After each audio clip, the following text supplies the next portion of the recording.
Ես այժմ սիրով բեմահարթակ եմ հրավիրում Հայաստանի Հանրապետության նախագահ Վահագն Խաչատուրյանին։ Խնդրեմ, պարոն Խաչատուրյան։ Սիրելի համալսարանականներ, Հայաստանի Հանրապետության կառավարության հարգարժան անդամներ, հարգարժան հյուրեր, տիկնակ եւ պարոնայք։ Ուրախությամբ ողջունում եմ Երևանի Պետական համալսարանի շրջանավարտների առաջին ֆորումի անցկացումը եւ հուսով եմ, որ այն նոր ավանդույթի մեկնարկ կդառնա։ Երևանի Պետական համալսարանը որպես Հայաստանի մայրբուհ տարիներ շարունակ եղել է մնում է մեր գիտական ու մտավոր ներուժի առանցքային հենասյուներից մեկը։ Այստեղ ձևավորվում են ինչպես բազմաթիվ մասնագետներ, այնպես էլ ակտիվ ու պատասխանատու անհատներ, ովքեր հաճախ առաջնորդում են մեր պետության զարգացումը։ Այսօր մեր հասարակության եւ պետության առջև ծառացած են մի շարք խորքային մարտահրավերներ, թե անվտանգային, թե տնտեսական, թե մշակութային ու բարոյահոգեբանական ոլորտներում։ Այս բոլոր խնդիրների երկարաժամկետ եւ հիմնարար լուծումը հնարավոր է միայն կրթված քննադատական մտածողության, մասնագիտական ու քաղաքացիական պատասխանատվության եւ գիտելիքի նկատմամբ բարձր գնահատական ունեցող հասարակության միջոցով։ Հենց այդտեղ է համալսարանի եւ համալսարանական համայնքի դերը, որպես գիտության, գիտելիքի եւ առաջադեմ գաղափարների դարձնող։ Ժամանակակից աշխարհում, երբ տեխնոլոգիական առաջընթացն օրեցօր փոխում է մարդկային գործունեության բոլոր ոլորտները, գիտությունը դառնում է պետության կենսունակության, մրցունակության եւ ինքնիշխանության երաշխիքներից մեկը։ Այս ֆորումը բացառիկ հնարավորություն է վերարժևորելու համալսարանական կապերը, ամրապնդելու շրջանավարտների համախմբվածությունը եւ ստեղծելու միասնական գիտակրթական հարթակ, որն ունակ կլինի արձագանքել ժամանակի պահանջներին ու մեր երկրի կարիքներին։ Համոզված եմ, որ այս նախաձեռնությունը կծառայի իբրև ամուր հենք գիտական եւ կրթական համագործակցության նոր ուղիներ ձևավորելու, փորձի փոխանակման նոր հնարավորություններ փորձարկելու համար, ոչ միայն ազգային, այլ միջազգային հարթակներում։ Ֆորումի հարգելի մասնակիցներ, առաջիկա օրերին մաղթում եմ ձեզ արդյունավետ աշխատանք եւ բովանդակալից քննարկումներ, հանուն գիտության եւ հանուն մեր պետության զարգացման։ Մեկ անգամ եւս շնորհակալություն հրավերի համար, հարգարժան ռեկտոր, եւ նաեւ շնորհակալ եմ, որ ինձ այսպիսի հնարավորություն եք տվել, այս ինձ համար շատ պատկառելի եւ շատ հարգալի միջավայրում գտնվելու համար։ Ես ինքս համալսարանական չեմ, բայց դա որևիցե ձևով ինձ չի խանգարում, ասեմ, որ ես ձեզնից մեկն եմ, որովհետեւ իրականում իմ ամբողջ կյանքում ես միջև հիմա իհարկե բարձ է գնահատել եմ կրթությունը, գիտելիքը, նախաձեռնող մարդուն, նախաձեռնությունները եւ այդ առումով վստահ եմ այստեղ հավաքված մարդիկ էլ նույն մտածողության, նույն գաղափարներ կրողներն եւ այդ պատճառով միասին հավաքվել ենք այստեղ։ Ես մեկ անգամ ես ողջունելով այս նախաձեռնությունը ուղղակի ակնկալում եմ կամ սպասում եմ, որ նման հավաքները ոչ թե միայն կլինեն որպես հավաքներ, այդպեսին, այլ նաեւ իրենց բովանդակությամբ այնպիսի մի հարթակ կլինեն, որտեղ քննարկվեն այսօրվա մեզ շատ հուզող հարցեր, որովհետեւ ի վերջո ինչա ցույց տալիս կյանքը ցույց է տալիս, որ եթե մենք չենք անդրադառնում են հիմնախնդիրներին, որոնք մեր առջև այսօր կանգնած են, հետո այդ խնդիրները պարտադրում են պարզապես։ Եթե մենք չենք կարողանում կանխատեսել կամ գոնե ապագայում տեսնել, թե ինչ կարող է լինել եւ ինչ պետք է մենք անենք, այդ խնդիրները մեր առջև կանգնում են ավելի շուտ եւ մենք հետո սկսում ենք առանց երկար մտածելու կամ նույնիսկ առանց քննարկելու փորձել այդ խնդիրները լուծել եւ արդյունքում լավ բան չի ստացվում։ Ես ձեզ կարող եմ լավագույն օրինակը բերել մեր պաշտպանության եւ անվտանգության հետ կապված խնդիրներին, որովհետեւ այն ինչ որ տեղի ունեցավ մեր հետ 2020 թվականին, դա պետք է տեղի չունենար, որովհետեւ դա տեսանելի է 2003 թվականից սկսած, երբ որ սկսվեց սպառազինության մրցավազք եւ Ադրբեջանի ներդրումները այս բնակավարում հավասար էին արդեն մեր բյուջեի։ Իսկ մենք շարունակական ձևով չգիտեմ ինչի ենք սպասում եւ վարում ենք այնպիսի մի քաղաքականություն, որը կոչվում էր ըստ Վարդան Օսկանյանի ձևակերպման 1000 տարի էլ անցնի, մենք այսպես փակված վիճակում, շրջափակված վիճակում կարող ենք ապրել։ Եվ մենք այստեղ մեր մեղավորություն ունենք, այս հետ միասին, որ չկարողացանք դրա հակառակ տեսակետը ներկայացնել, որը նշանակում էր, որ իրատես պետք է լիներ եւ իրատեսության շրջանակներից ելնելով պետք էր ամեն ինչ անել, որպեսզի այդ սպառազինության մրցավազքի մեջ կամ ռեսուրսներ ներգրավել, կամ եթե մենք այդ ռեսուրսները չունենք, ուրեմն պետք է անցնել դիվանագիտական ճանապարհով հարցի առակ լուծմանը։ Ինչու ես սրան անդրադարձա։ Մենք հիմա հարցեր կան, որոնք փորձում ենք այլ կերպ լուծել, այսինքն սպասելով, կամ խնդիրները միջև վերջ ձևակերպելով եւ այդ խնդիրներին չանդրադառնալով։ Եվ այդ առումով, երբ որ ես թեմայի շրջանակներում մարտահրավերների մասին եմ խոսում, մարտահրավերների անդրադառնամ, ես տարանջատեցի երկու մարտահրավերներ, արտաքին եւ ներքին։ Արտաքին այն առումով, որ մենք բոլորս աշխարհում որպես մարդիկ ապրում ենք այնպիսի միջավայրում, որ այսպես թե այնպես աշխարհում տեղի ունեցող իրադարձությունները մեզ հետ կապ ունեն։ Այդպես է այսօրվա աշխարհը։ Եվ եթե մի որևէ տեղ աշխարհում տեղի ունենում որևէ արտարոց երևույթ, կլինի տնտեսական, կլինի քաղաքական, կլինի բնապահպանական կամ եղանակային, մենք դրա ազդեցության տակ ենք։ Եվ այն ինչ որ հիմա մենք եղանակային պայմաններով վերջին 3 օրը մեր մոտ տեղի ունենում ենք, էլի պատրաստ չենք։ Պատրաստ չենք, որովհետև մեր ինստիտուտները ընդհանրապես նման կանխատեսումներ չեն ուզում անեն կամ նման կանխատեսումների դեպքում մտածում ենք դե ասում են, էլի կարող է չլինի, չէ։ Պարզվում է, որ ամեն ինչ հնարավոր է կանխատեսել, ամեն ինչ հնարավոր է պատկերացնել, եւ պետք է ուղղակի դրա դեմ համապատասխան գործիքներ օգտագործել կամ համապատասխան միջոցառումներ ձեռնարկել։ Սա ընդհանրապես վերաբերում է ինստիտուտներին, որը մի առանձին խնդիր է մեր պետության առջև կանգնած որպես ներքին։ Արտաքին մարտահրավերներից ես նաև հաշվի առնելով միջազգային տարբեր միջոցառումների իմ ներկայությունը, նաև տարբեր միջազգային կազմակերպությունների հաշվետվությունը կարող եմ այսպես մարտահրավեր, որներ արտաքին, որը մեզ հետ անմիջապես առնչություն ունի, դա առաջինը պատերազմներն են։ Ցավոք սրտի 21-րդ դարի այսօրվա օրերին մենք չենք կարողանում խուսափել եւ ականատես ենք, որ այդ պատերազմները ոչ թե վերջանում են, այլ ընդհակառակը։ Նոր պատերազմներ են, օջախներ կան եւ մարդիկ հարցերը լուծելու ոչ լավագույն ճանապարհն են ընտրում, իսկ ցանկացած պատերազմ իր հետ խնդիրները բոլորի համար։ Եվ մենք հիմա բոլորս անհամբերությամբ ասենք սպասում ենք, թե ինչպես կավարտվի ռուս-ուկրաինական հակամարտությունը։ Բոլորս անհամբեր սպասում ենք, թե Հնդկաստան, Պակիստան այդ հակամարտությունը ինչպեսի լուծում կստանա։ Մենք բոլորս ի վերջո անհամբերությամբ սպասում ենք, թե մենք վերջը երբ ենք վերջակետ լինելու մեր Ադրբեջանի այս կիսապատերազմական կամ պատերազմական իրավիճակին։ Հաջորդ խնդիր որպես համաշխարհային խնդիր այսօր ապատեղեկատվության հարցն է։ Պատկերացրեք, որ դա է 10-րդ համաշխարհային խնդիրների շարքում, որովհետև հենց այդ ապատեղեկատվության հետ կապված տարբեր իրավիճակներ են առաջանում մեր կյանքի բոլոր բնագավառներում, տնտեսական, քաղաքական, հոգեբանական եւ այդ ապատեղեկատվության հետ կապված է մենք պետք է կարողանանք էլի համապատասխան մասնակցություն ունենալ դրա դեմ առնելու։ Իհարկե արհեստական բանականություն, որի արդեն մենք դրա մեջ ապրում ենք եւ կողք կանգնել եւ չտեսնել դա կամ չփորձել դրա մասնակից դառնալ, դա հարցի լուծում չի։ Մենք ուղղակի իրավունք չունենք այս ամեն ինչից հետո։ Ես վստահության վերականգնում եւ կայունության վերականգնում սա է միջազգային արտաքին որպես մարտահրավեր պետք է դիտարկել, որովհետեւ ինչ է պակասում։ Դա վերաբերում է ոչ միայն այս աշխարհում, ընդհանրապես պետական ինստիտուտների նկատմամբ վստահության պակաս կա։ Դա տարբեր գործոններով պայմանավորված, էլի արժեքային համակարգի որոշակի ճգնաժամերով, կոնկրետ խոսքը վերաբերում է ժողովրդավարական արժեքներին, որտեղ իրականում ժողովրդավարությունը հիմա ճգնաժամային իրավիճակում է գտնվում, եւ մենք որպես մարդիկ, որպես պետություն, ով ժողովրդավարական արժեքներ կրող գաղափարախոսական այդ արժեքները կրող է հանդիսանում, ինքը չի կարող էլի մասնակից չլինի։ Մենք պետք է կարողանանք հաղթահարել այս ճգնաժամը եւ աշխարհին մեկ անգամ եւս ցույց տնել, որ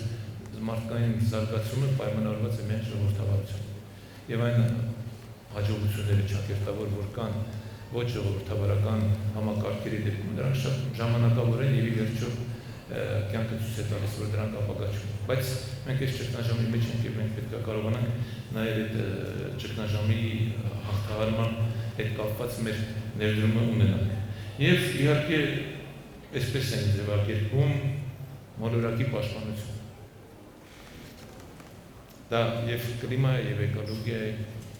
եւ ամեն ինչ է ինչու մեջ որ մենք ապրում ենք, այդտեղ նաեւ պատերազմական վտանգները, որտեվ նաեւ արհեստական բանականություն է ստվում։ Սա է մի մարտահրավեր, որից մենք չենք կարող զերծ մնալ։ Ներքին մարտահրավերների առումով, որովհետեւ դա բնորոշ է տվյալներում միայն Հայաստանին, ասենք վերցրեք միայն դեպի ծով երկչունելու հանգամանքը, այդպիսի 34 երկիր կա աշխարհում, յուրահատուկ իրավիճակում ենք մենք հայտնվել ենք, բացի նրանից, որ դեպի ծով երկ չունենք, նաև սահմանների սահմանափակություն ունենք ժողովրդագրական խնդիրներ, ունենք նյութական ռեսուրսների սահմանափակության խնդիրներ, ունենք պետական ինստիտուտների չկայացվածության խնդիրներ, ունենք ժառանգած վատ ավանդույթներ, հատկապես պետական կառավարման համակարգում, ունենք կոռուպցիայի հաղթահարման խնդիրներ, թեկուզ եւ այս բնագավառում ահռելի հաջողություններ ունենք, բայց դա չի կարող բավարարել մի այնպիսի երկրի, որ մենք ենք, որտեղ կոռուպցիան ինքը հենց ահռելի ռեսուրսների հատնում է, որի արդյունավետությունը ոչ մի անգամ որևիցե ձև չի կարելի բացասական արդյունավետությունը գնահատել, բայց դրականը տեսանելի է։ Ես կարող եմ թվարկել իհարկե անհանդուրժողականությունը, որ մեր մոտ կա, որը մենք պետք է հաղթահարենք։ Ես կարող եմ այդ շրջանակներում նաև նշել, որ մենք հայտնվել ենք տնտեսական առումով մի այնպիսի իրավիճակում, երբ որ դասական կամ մեզ համար մեզ հայտնի շատ տնտեսական գործիքներ այլևս չեն կարողանում իրենց ազդեցություն ունենալ, թեկուզ եւ սա համաշխարհային խնդիր է, հատկապես COVID-ից հետո ինֆլյացիայի դեմ պայքարի այն գործիքակազմը, որ կար տրադիցիոն, որ կիրառվում էր կենտրոնական բանկերի կողմից, հաստորեն այսօր մինչև հիմա իրենց ազդեցությունը չեն ունենում, որովհետև պարզվում է, որ միայն դրանով չի պայմանավորված այդ ինֆլյացիան, օրինակ հիմա տնտեսական պատերազմների պայմաններում ինչքան դուք այդ գործիքները օգտագործեք, այդ սահմանափակումները, որոնք փորձում ենք կիրառել հատկապես ներկա ժամանակաշրջանում, հովանավորչական այդ քաղաքականության դեպքում, դա համարյա անհնար է դառնում, բայց բոլոր դեպքերում բոլորիս անհանգստացնող խնդիր է եւ մենք մի հետաքրքիր նաեւ իրավիճակում ենք հայտնվել, մի երկիր ենք, որ արդեն միջին եկամուտ ունեցող մեկ շնչին ընկնող համախառն ներքին արդյունքով միջին եկամուտ ունեցող երկիր չենք այլևս կամ ավելի շուտ այդ երկրների ցանկում են գտնում, որտեղ մենք դրանից բարձր ենք եւ այդտեղ լրջագույն խնդիրների առջև ենք կանգնում, որոնցից մեկը աղքատությունն է, հաղթահարման խնդիրը, երկրորդը սոցիալական այն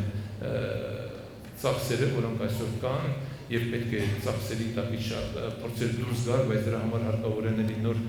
գործիքակազմ, որպեսզի կարողանանք տնտեսության աճ ապահովել, այդտեղ կրթության խնդիր, առողջապահության խնդիրներ եւ այս ամեն ինչը ներկայացնելով ես նաեւ պարտավոր եմ կամ ինքս պատկերացնում եմ, որ լուծումների մասին նաեւ պետք է խոսել, որովհետեւ մարտահրավերների մասին խոսելը էլի կարելի է որոշակի գիտելիքի դեպքում ներկայացնել, բայց ավելի կարևոր է կարծում եմ ներկայացնել այն ճանապարհը, որով մենք պետք է հաղթենք, եւ այդ ճանապարհը մեկն է։ Գիտելիքն է, կրթությունը։ Այդ ճանապարհ չկա։ Ինչքան էլ ուզեք փորձեք առավելևս մեր դեպքում այլ ռեսուրսներ գտնել, որի միջոցով մենք կարող ենք եւ մեր կենսամակարդակը բարձրացնել, եւ մեր առօրյա խնդիրները լուծել եւ անվտանգային համակարգերը պատշաճ վիճակում պահել, պաշտպանություն եւ մնացածը, որ կրթություն, գիտություն։ Եվ ինչ կա այսօր իրականում մեր մոտ։ Երբ որ թվերին ենք նայում, իհարկե շատ տպավորություն է թվեր։ Համարյա եւ կրթության բնագավառում եւ գիտության բնագավառում վերջին 6 տարիների ընթացքում կրկնակի աճ։ Եվ այն խնդիրները, որոնք դրված են այսօր գիտության եւ կրթության առջև, դրանք կարողանում են հաջողությամբ լուծել, բայց միաժամանակ նաեւ նոր խնդիրներ են ի հայտ գալիս, որովհետեւ մենք ըստ էության տարիներ շարունակ կրթական համակարգի բարեփոխումների իմիտացիա ենք արել։ Խոսքը վերաբերում է հատկապես հանրակրթությանը։ Մի մեծ սխալ ենք թույլ տվել, հանրակրթության բնագավառում մենք քաղաքական ինստիտուտ ենք որպես դիտարկել, եւ այդ քաղաքական ինստիտուտը որպես այդպեսին ենք իրանցել նաեւ պահանջել արդյունքներում ստացել ենք այն ինչ ուզում։ Չունենք որակյալ կրթություն հանրակրթության բնագավառում, չունենք որակյալ մասնագետներ, ովքեր որակյալ աշակերտներ կդաստիարակեն, եւ այս շղթան շարունակում է նաեւ բարձրագույն կրթական համակարգում։ Ես կարող եմ ուրախությամբ նշել, որ ամենալեզվս այն համալսարանը, որի կառավարման խորհրդի նախագահն եմ ես պետական տնտեսականը եւ այն համալսարանը, որտեղ ես գտնվում եմ, եւ կարող եմ ելի թվարկել որոշ համալսարաններ, որտեղ իրականում արդեն շեշտադրում են ռիվայրության կրթություն եւ գիտություն։ Քաղաքական գործոնը, քաղաքական ազդեցությունը, կարծում եմ այստեղ նստածները, ովքեր այսօրվա համալսարանում ուսանող են կամ դասախոս են, կարող են դա գնահատել։ Որտեւ երբ որ այդ ինստիտուտները քաղաքականացնում են, այն հիմնական խնդիրը մոռացում են։ Եվ առանձնակի ուշադրությունը հենց կայանում է նրանում, որ ֆինանսավորումը ոչ միայն ինքնանպատակ է ֆինանսավորումը, շատ նպատակային։ Ավելին ասեմ ես, քանի որ ես բարձր տեխնոլոգիական արդյունաբերության նախարար որպես նաև առնչություն ունեի ռազմաարդյունաբերության հետ, այս ռազմաարդյունաբերությունը ինքը նաև գիտատեխնիկական նորամուծություններ, նոր տեխնոլոգիաներ պատեցում, կան այդ բնակավարում մինչև հիմա հատկացվող գումարները չեն կարողանում իրացնել։ Ասենք մոտորապես 5 միլիարդ դրամի տարեկան գումարներ են հատկացվում, մոտ 1.2 միլիարդ մաքսիմում, եթե մենք կարողանում ենք այդ գումարները օգտագործել։ Մենք ունենք գաղափարի մտքի պակաս։ Շատերը կլսեք հեռուստացով կդիտեք կամ այլ հնարավորություններով մարդիկ ներկայանում, որ մենք ունենք այսպիսի գաղափար, սա ենք ուզում անենք, սա ենք ուզում անենք, բոլորը ողջունելի են։ Ես վստահ եմ չի կարող մեկը պնդել մինչև վերջ, որ ինքը ունեցել է այդպիսի մի առաջադեմ գաղափար, եւ պետությունը իրեն հնարավորություն չի տվել։ Այն բնակավարը, որի մասին որ ես խոսում եմ, ես կարող եմ վստահությամբ ասել, որ չկա այդպիսի բան։ Մենք ունենք դրա պակասը։ Մենք ունենք այդ մտքի այդ գաղափարի պակասը։ Մենք ունենք այդ բնակավարում զգալի հաջողություններ, ես կարող եմ ասել։ Գիտեք, ամեն ինչ միանգամից չի լինելու։ Աշխատանքային պայմանները կամ այլ հնարավորություններ, բայց այն մաքսիմումը, որ այսօր թույլ է տալի բյուջեն, որ արվում է, դա արդեն նկատելի է, թեկուզ եւ սարքավորումների ձեռքբերման առումով, թեկուզ եւ ֆինանսավորման առումով, այդ թվում նաեւ աշխատավարձերի բարձրացման առումով, այդ թվում նաեւ համապատասխան աշխատանքային պայմանների ստեղծման առումով, դրանք տեսանելի են եւ դրանք հաստատագրված են։ Դրանք բավարար են, մեզ ոչ, որտեղ մեր խնդիրը մի քիչ այլ է։ Մենք ժամանակի մեջ խնդիր ունենք։ Մենք արագ շարժվելու եւ շուտ արդյունք հասնելու խնդիր ունենք։ Սա ամենակարևոր մարտահրավերն է, որ մենք միասին պետք է կարողանանք լուծել։ Եվ նաև պետության առաջ խնդիր դնելու, խնդիրը ձևակերպելու։ Սա շատ կարևոր է միջավայրում։ Սա կարևորագույն մարտահրավերներից է, եւ միայն չի վերաբերում կրթությանը, գիտությանը։ Ընդհանրապես ցանկացած խնդրի, որը պետության առջև կանգնած, այդ խնդրի ձևակերպման խնդիր կա։ Համապատասխան գիտելիքի պակասության պատճառով այդ խնդիրը չի ձևակերպում այնպես, որը նաև անկարելի կլինի կամ ընդունելի կամ իրականալի։ Գիտության մեջ առավելապես մենք հաջողություններ արձանագրել ենք գիտության եւ բարձրագույն կրթության կոմիտեի կողմից այդ տեղեկանքն տրվել, ես եի խնդրել հատկապես հոդվածների տպագրելու առումով միջազգային համապատասխան այդ ստանդարտերում, Scopus եւ մնացածներում հաճախ է անհամեմատ։ Երկրորդ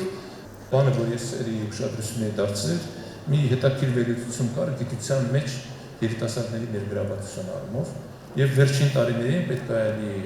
արձանագրել որպես դրական երևույթ, դա իմիջիալից վերլուծություն ոչ թե պետական ինստիտուտների կողմից է կատարվել, այլ մասնավոր կառույցի Infocom եւ ես կարդացել, այդտեղ երիտասարդների թիվն է մեծացել։ Գիտությունը ավելի երիտասարդացել։ Եվ երբ որ այս մեկնաբանությունը ես արեցի, ակադեմիայում ինձ ասում, գիտեք, այն ուսանողներին, ովքեր որ մասնակցել են այդ աշխատանքներին, իրենց են ցուցակում ներկայացնում, բայց պետք է անեն, բայց ինչի՞ պետք է ուսանող առաջին կուրսից գիտական աշխատանքների մեջ չներգրավվի։ Բայց ինչ խնդիր կա։ Եվ ով ասես, որ ուսանողը պետք է անպայման 4 տարի սովորի կամ 2 տարի հետո նոր սկսի հոդվածներ գրել, ոչ այդպես չի։ Ինքը գիտական խմբի մեջ պետք է ներգրավվի եւ այդ մասնակցությունը ունենա, եւ ամենակարևորը, որ այդ խնդիրը ոնց որ թե սերնդափոխության առումով հիմա ավելի տեսանելի է եւ լուծման ճանապարհներն են տեսանելի եւ կիրառելի եւ պետք է այս շարունակել նաեւ ձեր օգնությամբ, հատկապես համասարանի այսօրվա քաղաքականության մեջ վարվող կրթության եւ գիտության։ Մի կարևոր խնդիր կա, որը մենք փորձում ենք նաեւ հասկանալ եւ լուծման ձևեր գտնել, որը տարբեր տեղերում քննադատության առաջանում, գիտեք, գիտության եւ իրարական գիտության, այսպես ասեմ, իրար մոտեցնել եւ իրար հետ կապել։ Մենք ուզում ենք ունենալ երկիր, որը հիմնված կլինի բարձր տեխնոլոգիական տնտեսություն։ Ես այսպես եմ ձևակերպում տալիս։ Այդպես է պատկերացնում։ Մենք այլ ձևով չենք կարող մեր նյութական ռեսուրսները օգտագործել։ Մենք չենք կարող ունենալ գյուղատնտեսություն, որտեղ ժամանակակից բարձր տեխնոլոգիաներ չեն օգտագործվում։ Մենք չենք կարող ունենալ առողջապահություն, որտեղ ժամանակակից բարձր տեխնոլոգիաներ չեն օգտագործվում։ Մենք չենք կարող ունենալ կրթություն եւ գիտություն, որտեղ ժամանակակից բարձր տեխնոլոգիաներ չեն կիրառվում։ Եվ ընդհանրապես տնտեսության մեջ չենք կարող բնակավար ունենալ, որը դրանք են օգտագործում։ Մարդիկ շատ դեպքերում ընդդիմանում են, որը հասկանալի է։ Բայց այդ ընդդիմանալը չի նշանակում, որ պետք է դրանից հրաժարվել։ Պետք է հետևողական այդ աշխատանքը կատարել։ Սա մարտահրավեր է, որը մեր առջև կա, եւ մենք այդ մարտահրավերը պետք է հաղթահարենք։ Մենք պետք է սովորենք, որ այսօրվա արտադրանքը, այսօրվա ծառայությունը, որը մատուցում է հանրությանը քաղաքացիներին կամ աշխարհում ներկայացում է, դա միայն եւ միայն բարձր տեխնոլոգիական հենքի վրա պետք է լինի։ Իսկ դա իր մեջ գիտելիք եւ կրթություն է։ Հիմա մենք պետք է կարողանանք այդ ամենը կիրառական նպատակներով օգտագործել։ Հաջորդը ես որպես մարտահրավեր իհարկե պատերազմն է։ Այն ինչ որ անում այսօրվա կառավարությունը, այն ինչ որ անում այսօրվա իշխանությունը, նաև ես մի միտում ունեմ։ Ի վերջո ընդունել որպես փաստ հարևանների գոյությունը, որպես այդպեսին իրենք կան, իրենց հետ համատեղ բարեգործական հարաբերություն ունենալու գործում։ Համոզված եմ դուք բոլորդ, մենք բոլորս ես ձեր հետ միասին կենցաղում դրանում ենք առաջնորդվում։ Մենք աշխատում ենք մեր հարևանների հետ խնդիրներ չունենալ։ Ոչ մի բանով դա պակաս չի գործում պետական մակարդակով։ Մեր կարողությունները մենք ամեն ինչ պետք է անենք մի օր առաջ պատերազմական, կիսապատերազմական այս իրավիճակը վերացնենք։ Դա չի նշանակում, որ մենք ուշադրություն պետք չէ դարձնենք պաշտպանությանը, անվտանգությանը եւ այլն, չէ։ Այդ ուղղությամբ աղրելի աշխատանք կատարվում։ Միշտ մարտահրավերը աղքատության վերացում։ Անընդհատ մտածել եմ այդ ուղղությամբ, դեռևս 2000-ականների, երբ որ առաջին անգամ կառավարությունը հրապարակեց աղքատության դեմ պայքարի ռազմավարություն։ Ամբողջ ռազմավարության իմաստը որն էր։ Մենք մարդկանց թոշակները կավելացնենք, սոցիալական նպաստները կավելացնենք, աղքատությունը կվերանա։ Չի վերացել ու չի վերանա։ Այդ մտածողություն չի աշխատում։ Աղքատության վերացումը միայն կրթության մեջ։ Կրթված նախաձեռնող մարդը աղքատ չի կարող լինել։ Սա փաստ է։ Մենք առանձնակի ուշադրություն չենք դարձնում։ Մենք հիմա ասում ենք, որ նվազագույն աշխատավարձը բարձրացնենք, նվազագույն կենսաթոշակը բարձրացնենք, էլի տպավորիչ թվեր են։ Բայց հետո աղքատությունն էլի մոտորապես 24%։ Պաշտոնական հայտարարված մասին։ Գործազրկությունը 12%։ Միակ բացատրությունը դա է, որովհետև երբ որ նայում ենք նաև կրթական համակարգության իշխները, այստեղ մենք խնդիր ունենք կրթության հասանելիության, հատկապես գյուղական բնակավայրերում։ Մենք այդ հնարավորությունները որպես պետություն չենք տվել։ Եվ մարդիկ գերադասել են ոչ թե կրթվել, այլ գերադասել են կրթություն չունենալով անցնել աշխատանքի, որն էլ ի վերջո բերում է աղքատության։ Մեր նախաձեռնությունը, մեր միտքը, մեր կարողությունը միայն կրթվելու միջոցով մենք կարող ենք դրսևորել։ Հակառակ դեպքում մենք անընդհատ այդ վատ ցիկլի մեջ ենք լինելու։ Փորձելու ենք հաղթահարել աղքատությունը, գումարներ ենք հատկացնելու այդ նպատակներով եւ ելի մնալու ենք աղքատ։ Լավագույն օրինակը մեզ համար երկրաշարժի հետևանքների հաղթահարման քաղաքականություններ սոցիալական ծրագրերով։ Հիշում եք բոլորդ ինչ որ ձևով առաջված կլինի։ Մարդկանց դա սովորեցրեց չաշխատել։ Մարդիկ ոչ թե մտածում էին աշխատել, այլ սպասում են այդ նպաստների,